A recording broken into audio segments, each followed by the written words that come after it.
শূন্য পকেট অভাব, তার পাল্টে গেছে স্বভাব। তার মনের রাজ্যে নিল দখল নতুন কোনো নবাব।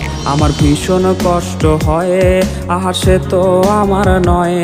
ওরে করলো রে সে এক, হায়রে নিখুঁত অভিনয়।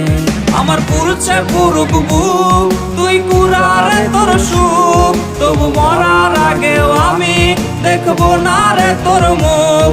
আমার মৃত আত্মাটা তোরে ডাকবে একদিন খুব। আমি দেখবো সেদিন তুই ওরে কেমনে রবি চুপ। আমার পুরুষে পুরুক বুক, তুই কুরারে তোর সুখ। তবু মরার আগেও আমি দেখবো না রে তোর মুখ। আমার মৃত